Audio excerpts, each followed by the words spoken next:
ناظرین، میں میاں طاہر آپ کو دو تین بڑی اہم خبریں اور بڑی تہلکہ خیز خبریں دینے آیا ہوں۔ پہلی بات تو یہ ہے کہ جو پچھلی رات گزری ہے، اس سے پچھلی رات بڑی غمزدہ رات تھی اور بڑی بری خبروں والی رات تھی، لیکن جو پچھلی رات گزری ہے یہ بڑی کمال تھی۔ اور اس کے بعد کفر کے ایوانوں میں ایک زلزلہ ہے جاری۔ جی بالکل، کفر کے ایوانوں میں ایک زلزلہ آ چکا ہے، اور وہ کہاں تک ہے؟ وہ واشنگٹن تک ہے۔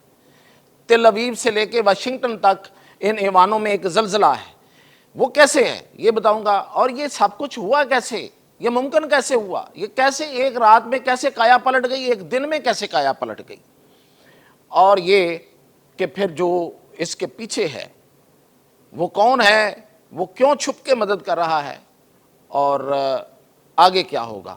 تو ان سب خبروں کے ساتھ پہلی بات تو دیکھیں، جو اسرائیل نے پچھلی رات سے پچھلی رات ایران پر حملہ کیا، اس نے اپنی پوری جتنی بھی اس کی کچھ وہ خود ان کے بقول کے سالوں کی کوشش تھی، کئی برسوں سے وہ یہ وہاں پہ جاسوس پیدا کر کے تو وہاں ایران کے اندر اپنی چیزیں لے کے گئے ہوئے تھے، یعنی کہ ڈرونز اور وہاں پہ میزائلز، اور میزائل بھی وہ جو کندھے سے فائر ہو سکتے ہیں، اسکائپ NLOs، یہ میزائل ان کے پاس تھے، بڑے ہی پریسائز اٹیک کرتے ہیں۔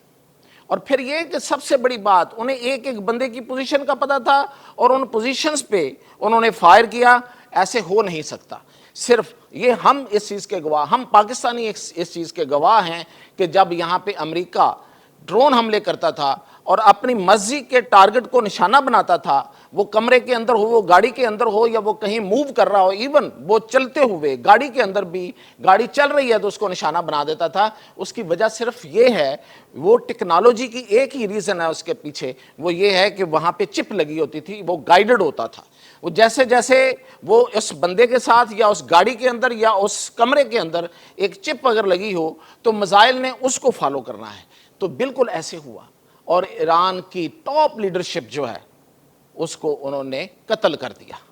بہت بری رات تھی، لیکن یہ جو ایک رات گزری اس کے بعد پھر ہر طرف ایک الارمنگ پوزیشن تھی، خطرے کی گھنٹیاں بج گئیں۔ اور وہ خطرے کی گھنٹیاں کیا ہیں، ان کو سمجھنے کے لیے کچھ زیادہ دور جانے کی آپ کو ضرورت نہیں ہے۔ دیکھیں، جیسے یہ پچھلی رات اس نے حملہ کیا ہے، نیتن یاہو نے پہلا فون کس کو کیا؟ مودی کو، اپنے یار کو اس نے فون کیا ہے۔ تو یہ جو یہود و ہنود کی جو گٹھ جوڑ ہے، یہ اب کیا کسی کے سامنے اور بھی کچھ سامنے آنا باقی رہ گیا ہے؟ بالکل، یہ بہت پہلے سے ہم اس کو بیان کر رہے ہیں، لوگ اس پہ یقین نہیں کرتے تھے، لوگ اس کو کوئی اور رنگ دے دیتے تھے۔ اور پھر یہ کہ جو نیتن یاہو ہے، اس کا انٹرویو اس وقت بڑا وائرل ہوا ہے، وہ سن لیں وہ اس کا کلپ، اس میں وہ واضح کہہ رہا ہے کہ اس کو اگر خطرہ ہے تو دو اٹامک پاور سے ہے، ایک ایران جو بن رہی ہے بقول اس کے، اور ایک پاکستان جو اٹامک پاور ہے۔ تو اس کا مطلب یہ ہوا کہ ایران کو گرانے کے بعد باری کس کی تھی؟ پاکستان کی، اور خدا نخواستہ اگر اب بھی ایران گرتا ہے تو باری کس کی ہوگی؟ ان کے منہ میں خاک، پاکستان کی۔ لیکن پاکستان کوئی اتنا سافٹ ٹارگٹ نہیں ہے، یہ اور بات ہے کہ ہم کیا کریں گے۔ یہ تھی وہ خطرے کی گھنٹیاں جو بجی۔ اور اس کے علاوہ کیا چائنا کو یہ گوارا ہے کہ اس علاقے کا، اس خطے کا، اس پورے علاقے کا اور پوری دنیا کا امن خراب کر دے ایک اسرائیل، ایک گنڈا جو خود اٹامک پاور ہے اور اس کی اٹامک پاور کی طرف کوئی بندہ دیکھتا نہیں ہے؟ تو اس لیے چائنا بھی اس میں، اور پھر چائنا کا جو رسپانس آیا کہ ہم یہ اسرائیل نے ریڈ کراس، جو ریڈ لائنز ہیں وہ کراس کی ہیں، تو اٹ شوز کہ وہ بھی بڑے غصے میں تھا۔ تو اس کے بعد پھر ایک خفیہ مدد جو ہے وہ ایران کو پہنچی، اور ایران کے اندر جو کہا جا رہا ہے، ابھی تصدیق اس بات کی نہیں ہے، کہ ان کے ایئر ڈیفنس سسٹم نے اسرائیل کے جہازوں کو گرایا ہے۔ اچھا، اب وہ سوچنے والی بات یہ ہے کہ وہ جہاز ہیں کیا؟ وہ بہت جدید جہاز ہیں۔ اس جیسا جہاز اس وقت پورے ویسٹ کے پاس، پورے مغرب کے پاس نہیں ہے، اور وہ اس پہ بڑا مان اور تران ہے ان کو، وہ F-35، اور یہ ان کے پاس جو ہے وہ F-35S ہے، یعنی کہ اس سے بھی ماڈرن ان کا جو ورژن ہے۔ تو وہ جہاز گرانا ان کے نزدیک ناممکنات میں ہے، اسی لیے وہ دندنا رہے تھے بلا خوف. وہ ایران کی فضاؤں میں وہ جہاز جو ہے وہ گھوم رہا تھا اور وہ فائرنگ کر رہا تھا، وہ بمبارڈمنٹ کر رہا تھا. لیکن ایسے جہاز کو اگر وہ گر گیا ہے، جس کی خبریں چل رہی ہیں، ایرانی خود دے رہے ہیں، زنوا نیوز نے جو چائنا کی ہے اس نے بھی ایرانی خبر کو ریفرنس بنا کے یہ خبر دی ہے، تو پھر اس کو گرایا کس نے ہوگا؟ ایران کا میری اطلاع کے مطابق تو ایئر ڈیفنس سسٹم جو ہے اس کو انہوں نے ہیک کر لیا تھا اسرائیلیز نے، اور ان کے پاس ظاہر ہے کہ یہ والی سائبر ٹیکنالوجی ہے. اس کا توڑ اگر کسی کے پاس ہے، دیکھیں اگر ایران کی جو ایئر ڈیفنس ہے وہ بحال ہوا ہے، وہ فعال ہوا ہے دوبارہ، تو اس ہیکنگ کو ختم کرنے کا جو صلاحیت ہے وہ پاکستان کے پاس ہے. یہ پاکستان ثابت کر چکا ہے. پاکستان نے انڈیا کو کرپل ڈاؤن کر دیا تھا، انڈیا کو مفلوج کر دیا تھا، اور جو انڈیا کے اندر سے اس کی تصدیق سامنے آ چکی ہے. تو وہ والا سائبر فورس سیکورٹی جو ہے ہمارے پاس، جو سائبر سیکورٹی فورس ہے، وہ پاکستان ایئر فورس کے پاس ہے، اور وہی اس کو بحال کر سکتی ہے. میں اس کی تصدیق نہیں کر رہا، لیکن اس کے علاوہ اور کون ہے خطے میں جو اس کو یہ مدد دے سکتا ہے؟ اور اس سے بھی بڑی خبر میں آپ کو بتا رہا ہوں، وہ یہ ہے کہ امریکہ میں واشنگٹن میں ایک خفیہ اجلاس ہوا، ایک خفیہ میٹنگ ہوئی. اس میں ٹرمپ جو ہے وہ اپنی ایجنسیز پہ، اپنے سائنسدانوں پہ، اپنے ٹیکنالوجی پہ کے جو گرو ہیں ان پہ وہ چیخا ہے، وہ چنگاڑا ہے، اور اس نے کہا ہے کہ اٹس اے فیلئر جو اسرائیل میں ہوا ہے. ہمارا آئرن ڈوم، ہمارا تھاڈ اور ان کا ایرو 2 ایرو 3 سارے کے سارے ناکام ہو گئے. ایران کے میزائل وہاں پہ جا کے ہٹ کیے ہیں، کتنا نقصان ہوا ہے یہ بعد کی بات ہے.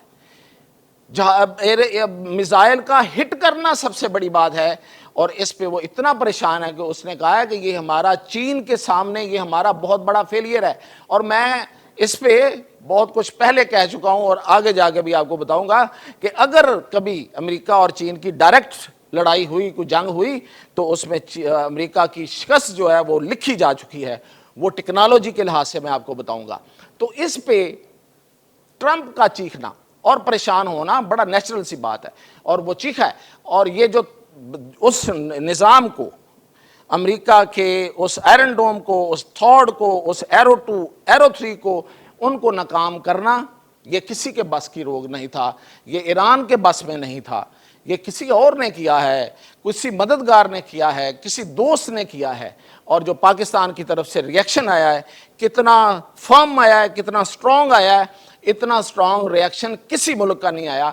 ہمیں ایران سے کوئی گلہ نہیں ہے، لیکن ایران نے ہمارے ساتھ جو جنگ ہے اس میں بھی اتنا بڑا، اتنا سٹرونگ ریئیکشن نہیں دیا تھا انڈیا کے خلاف. اور انڈیا جو ہے وہ کال ریسیو کر رہا ہے نیتن یاہو کی، مودی، اور ادھر سے جو اس کا دوست، دیرینہ دوست کہلا رہا تھا روس، اس نے سمپل ثالثی کی پیشکش کر دی، ایران کے ساتھ کھڑے ہونے کی بات نہیں کی ایک مذمت کے علاوہ. تو جس طرح سے پاکستان، اور آج پاکستان کی پارلیمنٹ نے جس طریقے سے اپنا جو ریزالو ہے، جس طرح سے اپنا جو ساتھ حمایت ہے وہ شو کی ہے، یہ ساری باتیں اس میں چھپی ہوئی ہیں. یہ جو میں ابھی بات بتا رہا ہوں کہ یہ کس نے مدد کی ہے، یہ ان چیزوں سے آپ بالکل اخذ کر سکتے ہیں. جس طرح خواجہ آصف کہہ رہے ہیں کہ ہمیں کرنا ہوگا، ہمیں لیڈ کرنا ہوگا، ہمیں OIC کے پلیٹ فارم سے کرنا ہو یا کسی سے کرنا ہو. آج ایران کی باری ہے تو کل دوسرے ملک، اسلامی ملکوں کی باری ہوگی. تو یہ ظاہر ہے کہ یہ ہمارے ہاں یہ سوچ ہے. تو اس سوچ کے تحت اس میں کوئی شک نہیں کہ اس ٹارگٹ کو اچیو کیا گیا، اور پوری مدد جو ہے وہ موجود ہے. اب اس کے بعد مزید کیا ہوتا ہے، کیا ایران جو ہے وہ ہماری مدد کو لے کے بھی آگے چل پاتا ہے یا نہیں چل پاتا، یہ پھر ابھی کہنا دور ہے. لیکن پاکستان اس پہ بہت کنسرنڈ ہے. پاکستان اس پہ بالکل خاموش نہیں رہے گا، اور وہ خاموش رہ کے بھی ایسی مدد کرے گا کہ، اور کی ہے کہ جو نظر آ رہی ہے. تو یہ تھی اب تک کی اپڈیٹ. مزید اپڈیٹ کے ساتھ حاضر ہوں.